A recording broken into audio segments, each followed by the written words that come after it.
ఓం గణేశాయ నమః. ఓం గురుభ్యో నమః. ఓం శ్రీ సాయినాథాయ నమః. సాయి బంధువులారా, ఈరోజు బాబావారు సూచించిన నేను ప్రవచించే ప్రధానమైనటువంటి అంశం నా జీవితంలో జరిగినటువంటి యథార్థమైనటువంటి ఘటన, యథార్థమైనటువంటి లీల, యథార్థమైనటువంటి జ్ఞానం. ఈ ఒక మీ జ్ఞానాన్ని మీతో పాలు పంచుకునే ప్రయత్నం చేస్తున్నాను. ప్రధానంగా సాయి భక్తులకి ఈ ఒక సాయిబాబా యొక్క లీలలు, సాయిబాబా యొక్క మహిమలు, సాయిబాబా యొక్క చరిత్ర తెలుసుకోవడానికి ఎంతో ఉత్సాహాన్ని, ఆసక్తిని కనబరుస్తారు. ప్రధానంగా మనం బాబా లీలలు, బాబా చరిత్ర ఎంత తెలుసుకున్నా కూడా ఇంకా తెలుసుకోవాలి, ఇంకా బాబా గురించి బాగా మనం అన్వేషణ చేయాలి, మరింత లోతుగా వెళ్ళాలి, ఆయన యొక్క అద్భుతాలని మనం ప్రత్యక్షంగా చూడాలి, వినాలి, చదవాలి, తెలుసుకోవాలి అనేటువంటి జిజ్ఞాస చాలామంది సాయి భక్తులకి ఉంటుంది. అటువంటి క్రమంలో బాబాని అనుక్షణం కూడా బాబాని కొలుస్తూ, తలుస్తూ, ఆరాధిస్తూ, పూజిస్తూ, ప్రేమిస్తూ ఆయన్ని ఆరాధిస్తున్నటువంటి సాయి భక్తులు కోకొల్లలో ప్రపంచవ్యాప్తంగా ఈరోజు సాయిబాబాని కొలవనటువంటి భక్తులు లేరంటే అతిశయోక్తి కాదు. సాయిబాబా మందిరం లేని ఇల్లు, ఆయన చిత్రపటం లేనటువంటి ఇల్లు కానీ, లేదా ఆయన మందిరం లేనటువంటి ఊరు కానీ లేదంటే అతిశక్తి కాదు. ఇవాళ ప్రధానంగా 3 కోట్ల మంది మన దేవతల్లో కూడా బాబావారు వచ్చి అక్కడ నెలకొని ఉన్నారు. దానికి కారణం ఏంటంటే ప్రధానంగా భక్తుల్లో ఉన్నటువంటి అపారమైనటువంటి నమ్మకం, ఆ సాయి చూపిస్తున్నటువంటి వారికి అనుగ్రహమే ఈ రకంగా భక్తులు ఎక్కువగా సాయి పట్ల ఆకర్షితులు అవుతున్నారు. అదేవిధంగా సాయి యొక్క కృప వల్ల ప్రతి ఒక్కరూ కూడా సునాయాసంగా సాయిబాబా యొక్క సూక్తులు, సాయిబాబా పూజ వల్ల ఈ సాయి భక్తులు అత్యధికంగా అధిక శాతంలో ఏర్పడి సాయిని కొలుస్తూ ఉన్నారు.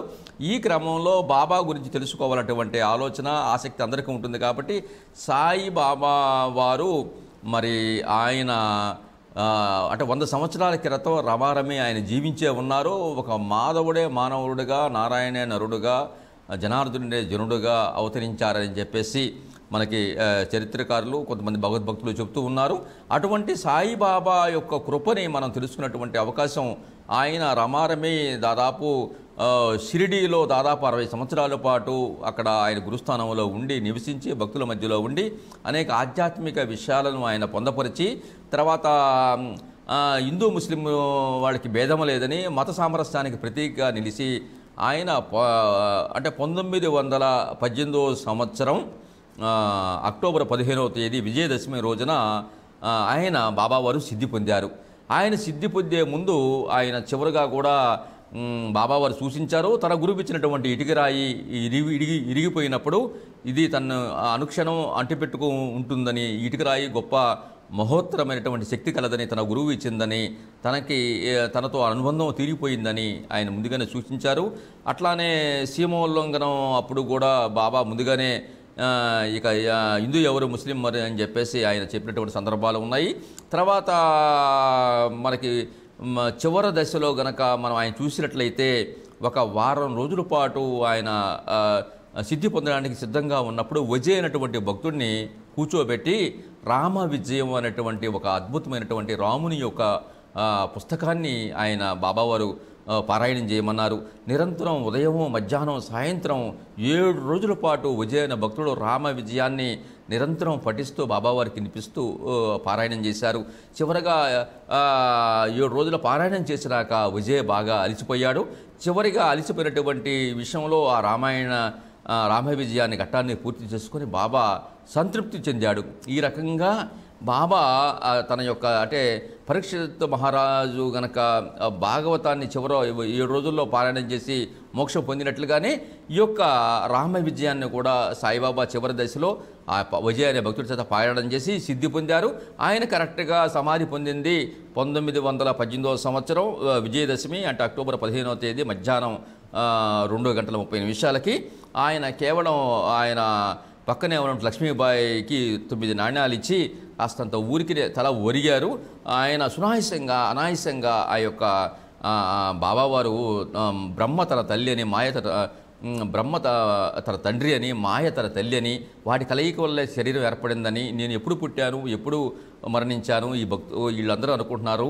ఒక సందర్భంలో మా అమ్మ కూడా నన్ను చూసి సంతోషపడింది, నేను పుట్టానని. మా అమ్మకి నేను ఎన్ని లక్షల జన్మలు తెలిసాను, ఆవిడకి ఏం తెలుసు, ఆనందిస్తుంది అని చెప్పేసి కూడా బాబా వారు అన్నారు. కాబట్టి జన్మ మరణాలు అనేవి అవి మామూలుగా భౌతికంగా లౌకికంగా భగవంతుడు సృష్టించినవి. కాబట్టి బాబావారు సిద్ధి పొందడానికి ఆయన 1918 అక్టోబర్ 15 విజయదశమి రోజున సిద్ధి పొందారు. అయితే సిద్ధి పొందినాక ఆ సమాధిని షిరిడీలో ఇప్పటికీ కూడా బూటి నిర్మించినటువంటి మురళీధర్ మందిరంలో నిర్మించాలనుకుంటే ఆ మందిరంలోనే ఆ మురళీనాథునికి బదులు బాబాని అక్కడ సమాధి చేయడం జరిగింది. ఆ సమాధి ఇప్పటికీ కూడా మనకి దర్శనమిస్తూ ఉంది. ఆ సమాధిని దర్శించడానికి నిత్యం కొన్ని వందలు వేలాది లక్షల మంది జనం బారులు తీరి ఉన్నారు. తర్వాత బాబా వారు కూడా ఏమన్నారంటే, ఇక్కడికి చీమలు బారులు తీరినట్టుగా ఈ షిరిడీ గ్రామంలో నా భక్తులు నా సమాధి దర్శిస్తారు, నా సమాధి మాట్లాడుతుంది, నా ఎముకలు మాట్లాడతాయి, నా సమాధి సప్త సముద్రాలు దాటైనా సరే ఆ భక్తుల కోసం వెళ్ళి సమాధానం ఇస్తుంది, అనుగ్రహిస్తుంది అని చెప్పేసి బాబావారు స్వయంగా చెప్పారు. కాబట్టి సమాధి మందిరాన్ని దర్శించడానికి ప్రతిరోజు ప్రపంచవ్యాప్తంగా లక్షలాది మంది భక్తులు షిరిడీ గ్రామం ఇచ్చేసి ఆ సమాధి మందిరాన్ని దర్శించడానికి, ఆ సమాధి మందిరం మీద కాస్త పువ్వులో శాలువాలో వాళ్ళకి ఇష్టమైనవి సమర్పించడానికి భక్తులు ఊవిళ్ళుడతారు. అయితే మనం ఇప్పుడు చెప్పుకునేది ఏంటంటే, నిజంగా మనం ప్రతిరోజు కూడా సమాధి మందిరాన్ని ప్రతిరోజు కొన్ని లక్షల మంది బాబావారు ఆ షిరిడీలో ఉన్నటువంటి బూటివాడలో ఉన్నటువంటి సమాధి మందిరం చూస్తూ ఉన్నారు. కానీ వాస్తవంగా సాయి భక్తులు పైన కనిపిస్తున్నటువంటి సమాధి మందిరం అది వారు కట్టినటువంటి షిరిడీ సంస్థానం వారు కట్టింది. అసలైనటువంటి అంటే బాబా నిజంగా సమాధి అయినటువంటి మందిరం ప్రథమ కాలంలో పూర్వకాలంలో పూర్వాశ్రమంలో సమాధి ఉండేది. అప్పుడు పైన మందిరము విగ్రహము లేదు. ఆ కాలంలో కొన్నాళ్ళు బాబావారు నిజంగా ఆయన సిద్ధి పొందినాక కట్టినటువంటి సమాధి దర్శనం ఇచ్చేది. అక్కడే భజనలు అవన్నీ చేసేవి. అప్పుడు భక్తులు కూడా పెద్దగా బాబావారి ప్రాచుర్యం లేదు, భక్తులు కూడా అంతగా ఉండేవాళ్ళు కాదు. కొన్నాళ్ళ పాటు నిజ సమాధి ఉండేది. ఆ తర్వాత భక్తులు పెరిగిన కొద్దీ కారణాంతరాల వల్ల బాబారు తన యొక్క అనుగ్రహ రూపాంతరాల వల్ల విగ్రహాన్ని ప్రతిష్ఠించడం, ఆ తర్వాత ఈ యొక్క నిజ సమాధి ఒరిజినల్ సమాధి మీద మళ్ళీ సమాధి కట్టడం వల్ల ప్రధానంగా భక్తులందరూ కూడా షిరిడీ భక్తులు పైన ఉన్నటువంటి సమాధిని దర్శించుకుంటారు. అయితే వాస్తవంగా లోపల ఒక నిజమైన బాబా సమాధి ఉంది. అది మీరు ఎప్పుడైనా చూశారా? చూడనట్లయితే మీరు చూసే అవకాశాన్ని బాబా కల్పిస్తున్నారు. ఈ యొక్క సమాధి దృశ్యాన్ని ఈ పక్కనే మీకు చూపిస్తూ ఉన్నాను. ఈ దృశ్యాన్ని మీరు వీక్షించండి. ఇది నిజమైనటువంటి సమాధి మందిరము. అంటే ఇప్పుడు కనిపిస్తున్నటువంటి బాబా సమాధికి కింద వెనక వైపు మెట్లు ఉంటాయి. ఆ మెట్లు దిగి లోపలికి వెళితే బాబావారి యొక్క నిజమైనటువంటి సమాధి అక్కడ మనకి దర్శనమిస్తుంది. ఆ సమాధి మీద బాబావారి యొక్క పాదుకులు ఉంటాయి. ఆ పాదుకుల పైన బాబావారి చిత్రపటం ఉంటుంది. ప్రతిరోజు కూడా ఆ బాబావారికి దీపారాధన నైవేద్యం వెళ్తారు. కేవలం ఆలయకు సంబంధించినటువంటి ప్రధాన పూజారులు మాత్రమే ఈ యొక్క తంతు చేస్తూ ఉంటారు. మిగతా ఎవరు భక్తులకి అవకాశం లేదు, దర్శనం లేదు, ఎవరు కూడా దీన్ని చూసే అవకాశం లేదు. కాబట్టి ప్రత్యేకంగా బాబాని మనం దర్శనమిస్తున్నటువంటి సమాధి మందిరం వెనక బాగాన కింద మెట్లు వైపు గదిలాగా ఉంటుంది. కిందకి దిగితే నిజమైనటువంటి బాబా సమాధి మందిరం మనకి అక్కడ దర్శనమిస్తుంది. ఆ మందిరంలో ఇప్పటికీ కూడా బాబా వారికి గంధాన్ని చందనాన్ని తీసి బాబా పాదుకులకి పూస్తూ ఉంటారు, బాబాకి ప్రసాదం పెడుతుంటారు, దీపారాధన చేస్తూ ఉంటారు. ఇది కేవలం సాయి సంస్థానంలో ఉన్నటువంటి ప్రధాన పండితులు అర్చకులకు మాత్రమే అవకాశం ఉంటుంది. ఒక ప్రత్యేకమైనటువంటి అప్పుడప్పుడు వచ్చేటటువంటి ప్రత్యేక ఆహ్వానితులు విఐపీలకు కూడా అవకాశం అప్పుడప్పుడు కల్పిస్తుంది. కాబట్టి ఈ అద్భుతమైన దృశ్యం చాలామంది సాయి భక్తులుకి చూసే అవకాశం ఉండదు, కాబట్టి చూసే పరిస్థితి లేదు. కాబట్టి సహజంగా మనం సమాధి మందిరం పైన ఉన్నటువంటి సమాధి మందిరాన్ని మనం దర్శించుకుంటాము. తర్వాత నిర్మితమైనటువంటి సాయి మూర్తిని మనం దర్శించుకుంటాం. కాబట్టి నిజమైనటువంటి సమాధి మందిరం ఏ విధంగా ఉంది, చూడాలి, చూస్తే ఎలా ఉంటుంది అనేటువంటి జిజ్ఞాస, కోరిక, ఆ ఉత్సుకత బాబా భక్తులకు ఉంటుంది. కాబట్టి మనకి అనుకోకుండా బాబానే మనకి ప్రసాదించినటువంటి ఈ దృశ్యాన్ని, ఈ యొక్క వీడియోని మీతో చూసి కన్నులారా వీక్షించి ఆనందాన్ని పొందే అవకాశాన్ని బాబా వారు కల్పించారు.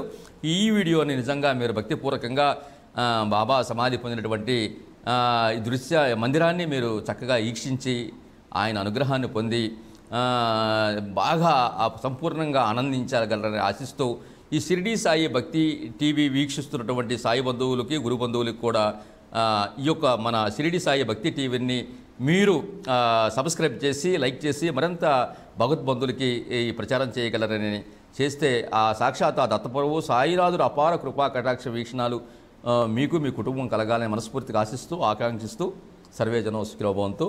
ఓం శ్రీ సాయిరామ్.